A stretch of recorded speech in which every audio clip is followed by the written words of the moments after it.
Дар, подарок, обед. Примерно так с арабского переводится название этого древнего города. Сауран. Сколько тайн и загадок хранят эти стены.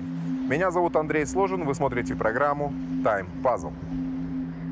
Первая тайна, а точнее заблуждение, которое связано с Саураном, как раз относится к его названию. В большинстве современных источников его связывают с арабами. Археолог Руслан Шербаев начал раскопки в городище Сауран еще в 1999 году. И, конечно же, глубоко изучал историю всего региона. Нет, оно арабским названием никак не может быть. Потому что в основе всех названий городов идут древние корни. Арабские они только в 12 веке только названием могли к нам прийти. Они в 8 веке сюда пришли, но они обратно развернулись и ушли. Так почему же возникла такая версия происхождения названия города? Все дело в том, что на это повлияли особенности арабской транскрипции названий древних городов Туркестанской области и названий племен, которые здесь жили. А жили тут никто иные, как саки, начиная еще с 1 века нашей эры. И весь этот регион тогда назывался Туран. Они в исторической хронике есть, что эти регионы Турана были... А мы на территории Туран это название и Туркестан, просто там арабская транскрипция, здесь тюркская транскрипция. Это же страна тюрков переводится. И Сауран название, это тоже древнее название одной из племен сакского времени. Отправной точкой в погружение загадочной истории Саурана стало описание российского востоковеда, археолога и путешественника Петра Лерха, которое он сделал еще в 1867 году. Дальше началось изучение других источников, более древних, относящихся к Средневековью, где Сауран также упоминается.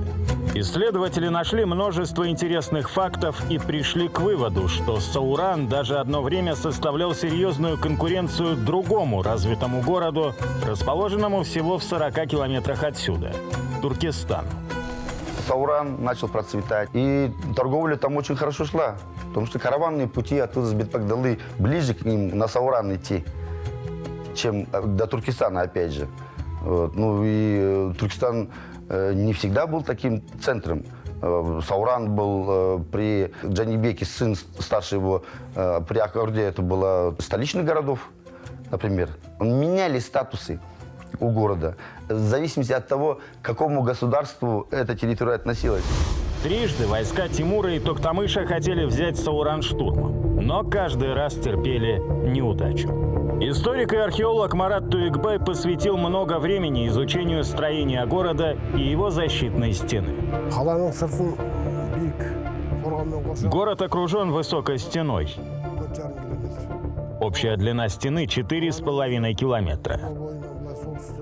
Сам город растянулся на 850 метров с севера на юг, а с востока на запад 650 метров. Площадь более 50 гектаров. Снаружи города проложен фортификационный ров глубиной 7 метров и шириной 11 метров. С южной стороны ширина достигала 60 метров. Для строительства стен использовали глину, песок рядом с городом. Так появился ров, который затем заполнили водой. Из города 2 выхода. В самом начале раскопок археологам улыбнулась удача, и при закладке шурфа пробного раскопа они наткнулись на одно культовое и очень значимое здание. Когда в 1999 году начали изучать Сауран. Начальник экспедиции был Карм Мулахмич Байпаков, начальник отряда был я. И мы заложили несколько шурфов, и первый же шурф у нас попал на вестибюль, 8-гранный вестибюль этого медресе. Вот. Через несколько дней мы сообщили Байпакову, что обнаружили медресе, там же, где он написал в своей книге «Города Великого Шелкового пути». Сауранское медресе было построено в 16 веке по приказу бухарского правителя Убайдулла хана. Его размеры поражают – 28 на 31 метр. При детальном изучении археологи обнаружили, что здание располагалось на цоколе высотой почти в 1,5 метра.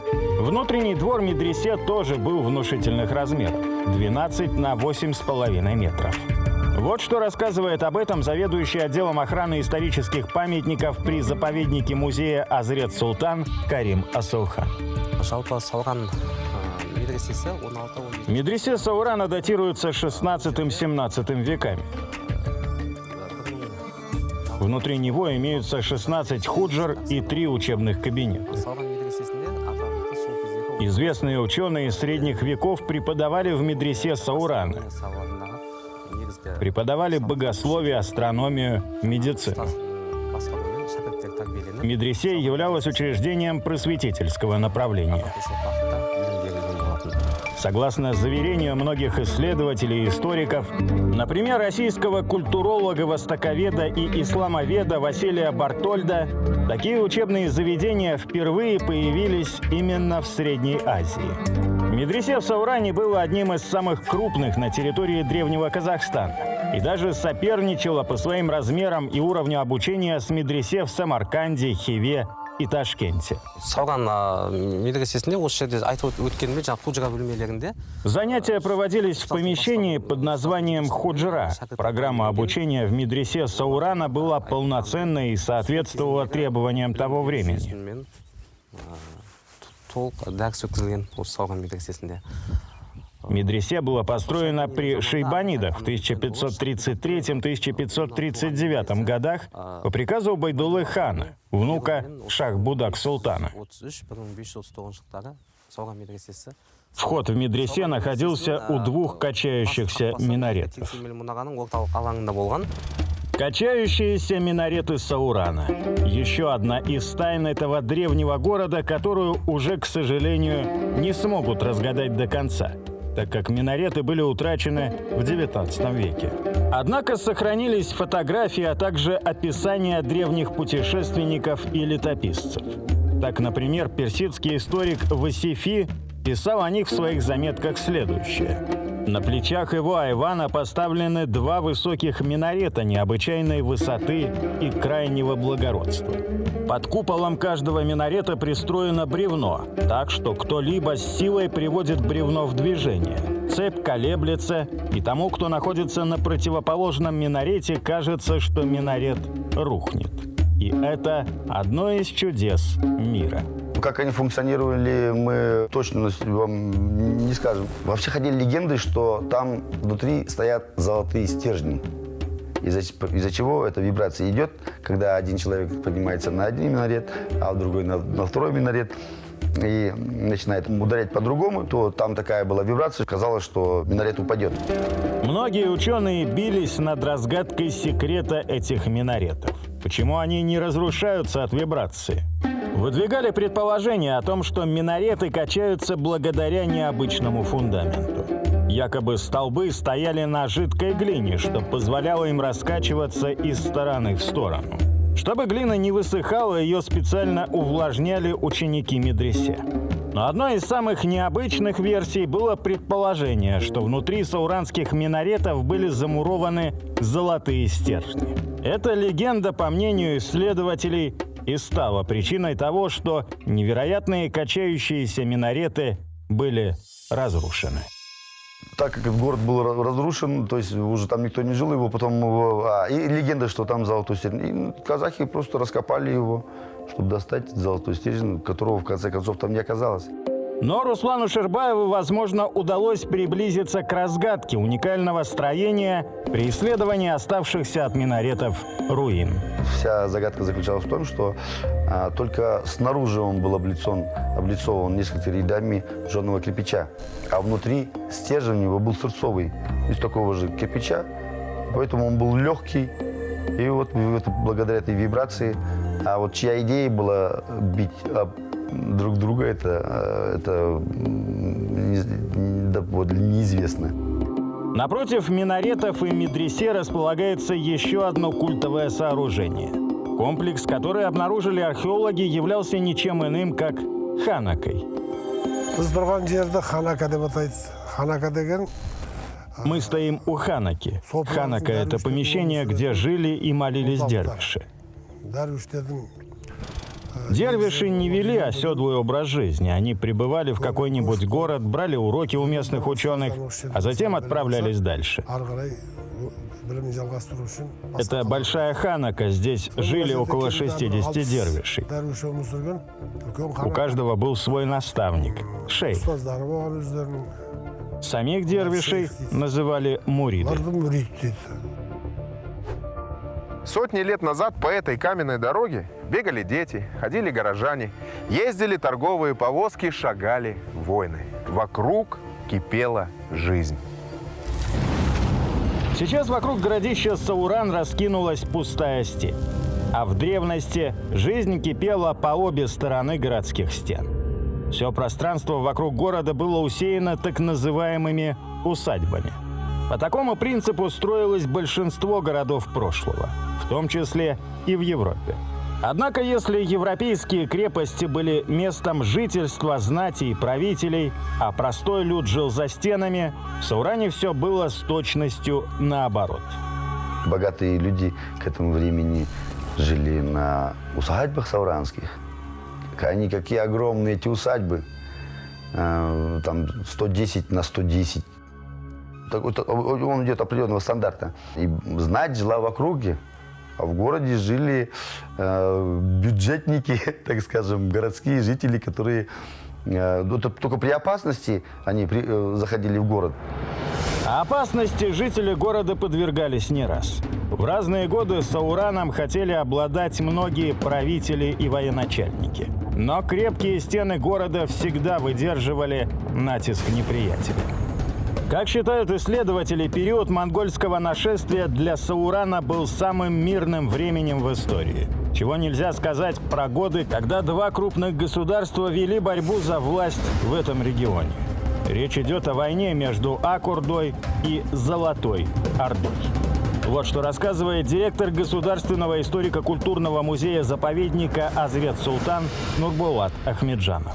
Когда археологи здесь проводили свои раскопки, находили, например, в рове, вокруг крепостной стены, воинов, которые действительно погибли при нападении. Они прямо в той позе оставались под водой, археологи находили их. Значит, городу нападали, враги нападали. Например, Тохтамыш хан, это хан Золотой Орды того времени, он тоже нападал. В 1395 году войско Тимура разбило Тохтамыш. Золотая Орда была уничтожена. Государство развалено, и вскоре Тохтамыш потерял престол. Но и впоследствии Сауран снова штурмовали не раз, так как он был одним из ключевых городов в этом регионе. Второй пласт находок относится к периоду, когда город был осажден ханом Бухары Абдуллой. Он использовал метательные машины, известные как манджаник. Снаряды этой битвы окончательно заполнили ров. Среди камней были найдены оружие и останки погибших воинов. Вот такие находки мы обнаружили только при раскопках у этих ворот. Одной из причин войн за Сауран было, конечно же, его месторасположение. Он находился на Шелковом пути и являлся одним из крупных центров торговли. 15 тысяч человек проживали в городе в момент его расцвета. И это не считая путешественников и торговых караванов. Сауран был настолько велик и влиятелен, что здесь выпускались свои собственные деньги. Монетный двор чеканил монеты из меди и серебра. Здесь были найдены монеты средневековья. Это где-то более 20 килограммов. Монеты состояли из российских монет, где-то это 3-4%. А остальные монеты, это значит, были сделаны здесь, в самом городе Сауран. Я думаю, что здесь в то время был свой монетный двор.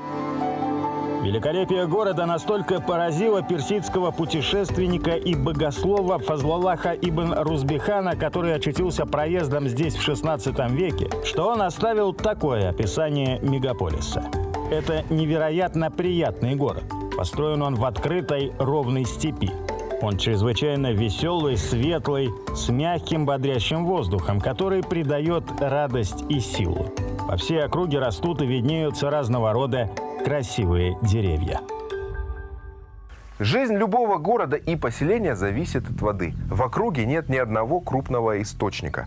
Так откуда жители этого мегаполиса брали воду? Водоснабжение Саурана – это очередная тайна города, разгадывая которую археологи и историки узнали много невероятных подробностей жизни этого древнего мегаполиса. В конце 16 века подземные воды начали иссякать, поэтому появляется киаризная система. Это система глубоких колодцев с подземными каналами. Ее начинали строить с горы. Колодцы пробивали через каждые 10 метров и соединяли их. В конце водный поток доводился до самого города. Здесь было несколько десятков таких киаризных систем общей протяженностью 150 километров, обеспечивавших Сауран поливной и питьевой водой. Киариз – это подземная гидротехническая система. Первыми такой водопровод построили в Персии еще до династии Ахменидов. А жили они в период с 705 по 330 годы до нашей эры. В Сауране и Туркестане водоснабжение также осуществлялось посредством таких киаризных систем. С гор тянули канаву, киаризную систему. Это тоже как бы, чтобы обеспечить город в то время водой. Здесь есть интересные колодцы, есть комнаты. И есть даже вот там в то время уже как бы сооружали туалеты, откуда можно было бы смыть водой. В то время это было в этом городе. Есть в других городах, в Атраре тоже есть. Но и здесь тоже есть факты, что есть туалеты, есть колодцы. Но кто же строил, кто возводил этот водопровод, который смог обеспечить питьевой водой целый средневековый город? При изучении информации в древних источниках историки и археологи наткнулись на удивительные данные. Согласно им, киаризную систему здесь построил один богач из города Карнак, находящегося в нескольких десятках километров от Саурана. Это было неким меценатством. Ирригационная система, она на тот момент была самая продвинутая. В нашем туркестанском оазисе только были киаризные системы. В других оазисах не было такой системы. Другое водоснабжение там не было. И удивляло тем, что это построен было на меценатские деньги местного мирараба. Он жил в Карнаке. Вот. И он там тоже систему водоснабжения обеспечивал. Он сначала сделал для Карнака, понравилось людям. И, естественно, следующим его шагом было принести в этот регион новое. И он принес киаризную систему. Это копали, опять же, по Васифи 200 рабов, привезенных из Индии, вот, что они только эту технологию знали. Зайниддина Махмуда Васифи можно по праву считать летописцем города Сауран. Он долгое время путешествовал по Средней Азии. Он был имамом, учителем для детей богатых вельмож, поэтом при дворах разных правителей и советником. Попав в Сауран, он был очарован красотой этого города. Здесь он занялся написанием своего труда, известного под названием «Бадаи Ал-Вакаи», что в переводе означает «удивительные события». Есть в этих записях и упоминание любопытного события, произошедшего при строительстве киаризов.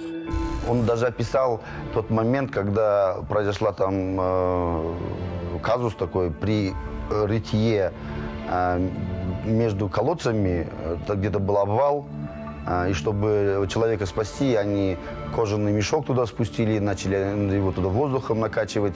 И, в общем, работу они сделали, и, в общем, все обошлось. Вот, весь процесс даже описал.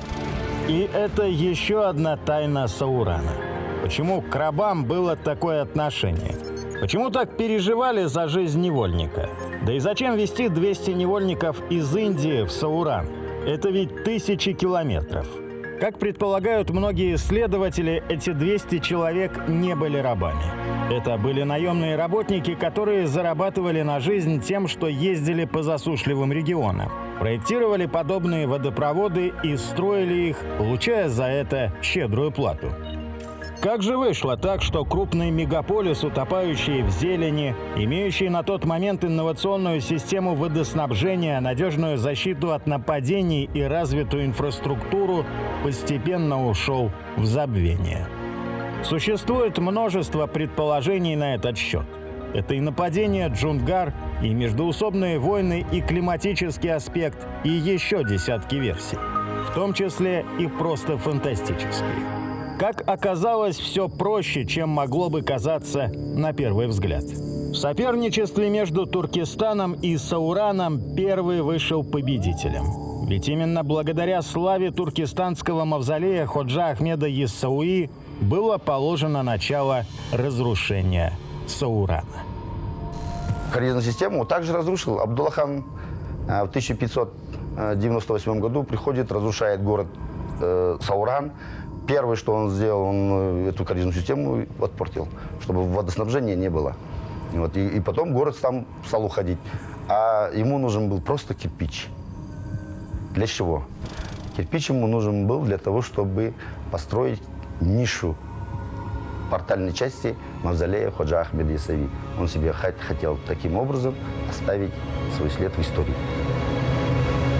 Существует легенда, что мавзолей Ахмеда Иссауи строили из кирпичей, сделанных из сауранской глины. Для этого от Саурана до Туркестана выстроили цепочку из людей, которые передавали друг другу эти кирпичи. А это почти 50 километров. Для осуществления задуманного понадобилось бы 30 тысяч человек. Выходит, это просто красивая легенда. Но вот тот факт, что мавзолей построен из кирпичей, которые сделаны из глины Саурана, ученые доказали, в чем же уникальность этого строительного материала. Свидетельством уникальности сауранской глины являются сами стены городища, которые возведены из глиняных кирпичей и стоят уже несколько столетий, испепеляемые солнцем, обдуваемые мощными степными ветрами и сжигаемые лютыми зимними морозами. И это снова одна из тайн городища. Раскрыть секрет твердости и долговечности удалось опять же археологу Руслану Шербаеву. В прошлом году Институт культуры, мы участвовали в этом проекте раскопки городища Культубе. Там сделали в полевых условиях лабораторию и привозили с разных мест глину. Глина сауранская быстро затвердевает, но лопается. В сауранскую глину добавили пухляк, и она такая идеальная стала. И лопаться перестала. Пухляк это что? Это вот вы когда возле Саурана едете, сзади такая пыль стоит же. Вот этот пухляк просто добавляли. И все. Сверху сыпать начали этим пухляком, мешать его с хорошей глиной. И такой твердый и перестал лопаться. Возможно, именно эту технологию использовали строители Саурана много веков назад. Именно поэтому спустя сотни лет город до сих пор возвышается над степными просторами Южного Казахстана. Но это пустые, покинутые стены, в которых живут лишь суслики, ящерицы, птицы и насекомые.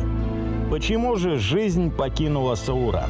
Как уже упоминалось ранее, при нападении на город Абдулла-хан испортил киаризную систему города. Это ли стало главной причиной упадка? Ну, про воду тоже я хочу сказать, что действительно вода тоже как бы основная жизненная необходимость, но это тоже как бы один из источников, да, один из аргументов, то, что здесь перестал город Сауран существовать. Но также является одним из как бы оснований, это то, что шелковый путь, Великий шелковый путь, перестал свое существование.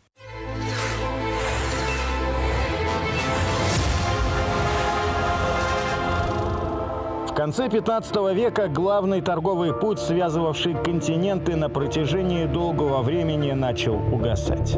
Это произошло потому, что стали доступны морские пути доставки товаров, гораздо более быстрые и безопасные.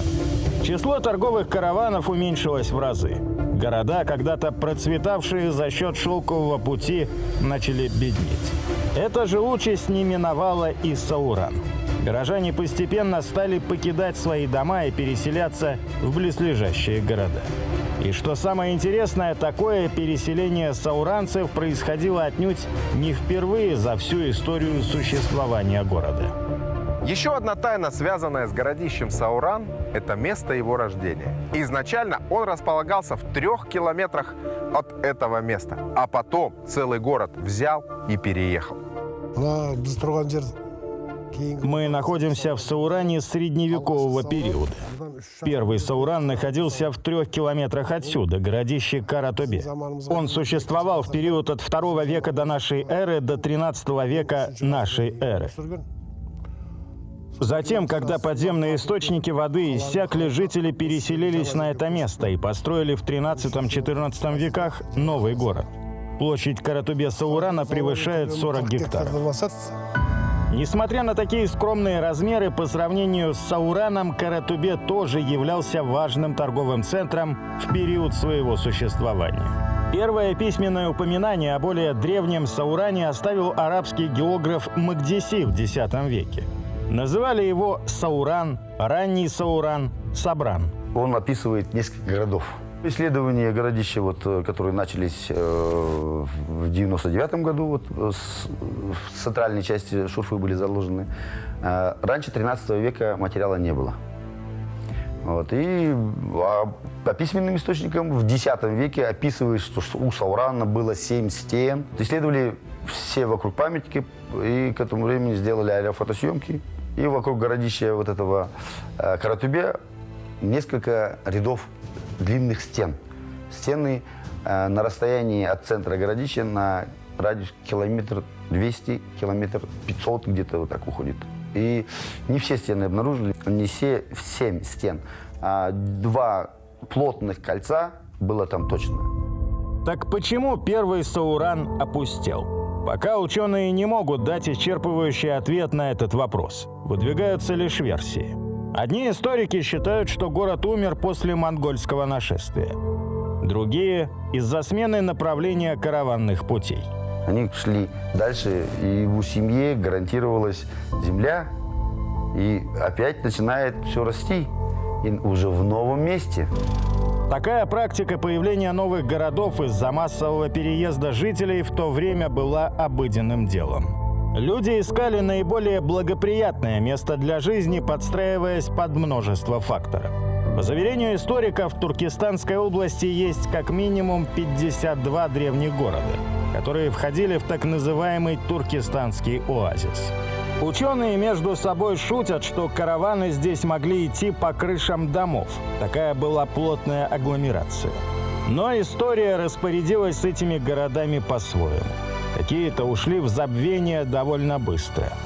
Были и такие, кто продолжал жить и увидел 21 век. Например, Туркестан сейчас вновь переживает приток людей и строительный бум. А были и такие города, которые росли, процветали, а после все же исчезли с карт путешественников.